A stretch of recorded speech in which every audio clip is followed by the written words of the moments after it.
In this video we're going to look at how to plot a histogram. I'm going to use the examples in the textbook in a strange order just to probably cut down the length of time you have to listen and take it all in. So example 3 is the first one I'm going to look at, and it's on page 539. I'll tell you at the end what to take down in your notes, so just listen and read out for that bit. Before we start, why are we doing histograms? Why not just do bar charts? That's what we've been doing for the first sort of 4 years of secondary school. So we're going to have a look at what a bar chart would look like in this example. We've got the lengths of different objects in centimetres are shown in the table. So we've got 14 objects had a length of 0 to 4 centimetres, 15 objects had a length of 4 to 6, and so on. If we look at the bar chart that's plotted, we can see the most popular, most common length must be 6 to 16. That's the length of these objects. They're normally that size. And with a bar chart, you can jump to conclusions. There's more to it than that. The picture is not very clear. The picture here has bars of equal width, but actually this bar is wider. It's 6 to 16. This bar is only from 4 to 6. So if a group's bigger, you'd expect more to be in the group. Okay? If you split that up into small little groups, maybe the bars in the individual groups wouldn't be as high. So it's not a fair comparison. Obviously, the bigger groups are more likely to have the higher frequencies. A bar chart doesn't take that into consideration. As well, there's a few things actually. There's no labels on the thing and there's no title. That should be happening. But as well as that, in a bar chart, we didn't really care if there were gaps or if there weren't gaps. But on a histogram, it matters, because here on a histogram we'll have a continuous scale, which will show that if this runs from 0 to 4 and the next group runs from 4 to 6, there's no gap there. So the bars will have to be together and closer. So the main thing that a histogram does is it's going to show you how large each group is relative to its size, a thing which we call density, which we'll come back to in a minute. So to draw a histogram, we're going to need to have a table, and there's a table already completed, and I'll explain to you how it was formed and what we need to do to get this table to then plot a histogram. So the first thing just to notice, this table has got two things that are the same anyway. The length is still there and the frequency is there. The two new things we need to learn about is the class width and the frequency density. The class width is defined as the upper boundary minus the lower boundary. When the word class is used, it's just another word for group, so I'll use those two words interchangeably. The upper boundary is the highest value that you can take in the group, and the lower boundary is the lowest value that can be taken in the group. So in the first group here, we've got 4 is the upper boundary and 0 the lower boundary. 4 minus 0 gives a class width of 4. 6 is the upper boundary, 4 is the lower boundary, 6 take away 4 is 2, and so on. That's how you get your groups. So upper boundary minus lower boundary gives you the class width. I'll go into that in more detail in another example as well. The next thing then is the frequency density. Frequency density is defined as the frequency of the class or group divided by the width of the class or group. So we get, the first one, it's got a frequency of 14, and we divide that by the class width, which is 4, to get 3.5. The second group, we've got a frequency of 15, and we divide that between the size of it, which is 2, which gives you 7.5. So frequency divided by class width each time, and we get our frequency density. Let's talk about this a little bit more, frequency density. Density, remember, is, if you think about an object, the density of an object maybe in science is how heavy something is relative to its size.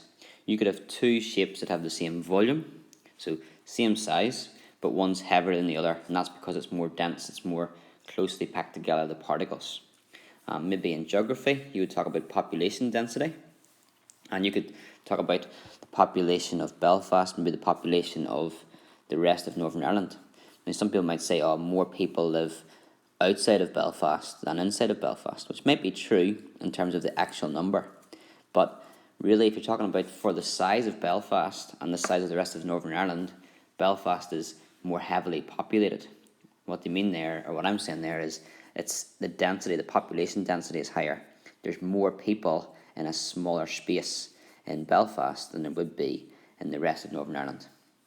So it's not always about the total amount, because sometimes it's better to look at relative to the size. To compare the population of the big area of Northern Ireland compared to the small area of Belfast is maybe a bit unfair. So you'd look at the density of the areas to see really how heavily populated a place is. So density is how big or how frequent something is relative to its size, or in this case the class width. And that will give you a better comparison. Here it looks like this is the most popular group, but for its size, actually is it the most popular? Let's have a look by drawing a histogram. So to plot a histogram, we plot the variable, and by the variable we mean whatever the question is asking about. So in this case it's length, so we plot that along the bottom, and we plot that against the frequency density. This one here, which we found out. If this is quite a big question, you will get 5 marks for a histogram. So if you forget about frequency density and just draw a bar chart, you're talking 1 or 0 marks for that. When you see the word histogram, you must ingrain in your brain frequency density, histogram go hand in hand. They are the same thing as for all purposes of this exercise.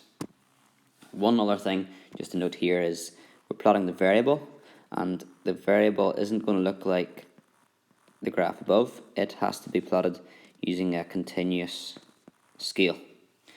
So let's look at the plotting the frequency density on the vertical scale, the y-axis, against the variable on the x-axis. So x, y, the variable against frequency density.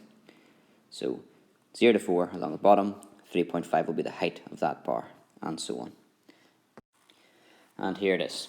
We've got our histogram. If you were to plot that along the bottom, you'd have to plot your variable, which is your length. Notice it goes from 0 to 35, which is where it goes in the groups, goes all the way from 0 to 35. No gaps altogether. 0 to 4 is the first one, 4 to 6 the second, 6 to 16, and so on. Up beside then is frequency density, which is this one here, and we get all the heights of our bars. So before, we looked at the table, we thought 6 to 16 is the most popular group, that's the most frequent height. However, now when we look at it, we can see that, yeah, that's still pretty high, it's 6.4, but the most frequent one for its size is actually 21 to 25. That's the most, that would call it the modal group. Okay, so now we've got a better comparison because they've been evened out for their size. And that is a histogram. So what do you need to take in your notes? Probably everything now is on that page. You need to have what the example is. You need to know that you're going to have to find the class width and the frequency density. You need to have them in your notes defined. You have to learn those. You need to know to plot the histogram. You plot it the variable against the frequency density, and you need to actually have the histogram drawn in your notes. To finish, I just want to take you through another thing that will come up, and I'm going to look at example 2. Okay, I've taught you most of the things you need to know about histogram, but there's going to be one difference in here which I want to point out to you. You'll need to make some reference to it in your notes at the end. So in this example, we've got the marks in an RE exam are shown in the table. Show this data on a histogram. You'll notice here that the groups are written differently to the example that we looked at. It looks like there's gaps between 10 and 11 the way it's been written. And you'll find this all the time in statistics. And really what you have to do is it's not so much making an assumption, it's more just getting familiar with how things are done in statistics. You might not like it initially, but you'll get used to it after a while. So let's consider the first group. The group is 1 to 10. Now actually, we need to consider that a different way. We need to consider that group to be everything from 0.5, let's call the mark M, anything from 0.5 up to, but not including 10.5. That's really what's going on in that group there. So if you get a mark of 0.6, then maybe it doesn't exist. You don't get marks of 0.6, so that's why it's not written that way. But in theory, if you get a mark of 0.6, you'd be in that group. If you get a mark of 10.4, it would be in that group, and so on. It's a bit like the work we did with boundaries, upper and lower limits, bounds at the start of year 11. So the bounds here is from 0.5, including 0.5, up to, but not including 10.5. If you got 10.5, you'd be in the next group, in the 11. So the next group should be written, or a better way, and probably a way you would have preferred it to be written, was 10.5 up to 15.5. Now, if you want, you could just rewrite all the groups like I am doing here, but really people just look at it and they know to do it and to think of it this way. Okay? Now, that's important for two reasons. When we do the class width, the width of this class is not 10 take away 1, which is 9, because they are not actually the boundaries. Their numbers are written down, but the boundaries, the highest you can get, upper boundary is 10.5, and the lower boundary is 0.5. So actually when you subtract 10.5 from 0.5 to get the class width, you get 10. So that's not 9, it's actually 10. It's bigger than just subtracting those two numbers. So these are not limits, they are not boundaries. So those are just guidelines, really. You need to think, what are the actual boundaries or the limits? Find the boundaries and the limits, same thing, and then subtract those. Upper boundary minus lower boundary to get your class width.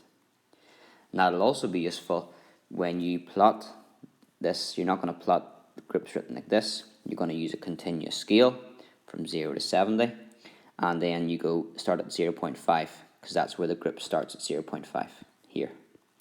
And then that bar goes right to 10.5, because that's as high as that group goes, 10.5. So that's a wee bit confusing. Just listen to that again. Hopefully that there is helpful. The key thing probably if you're struggling is to rewrite those like them and then do it like example 3.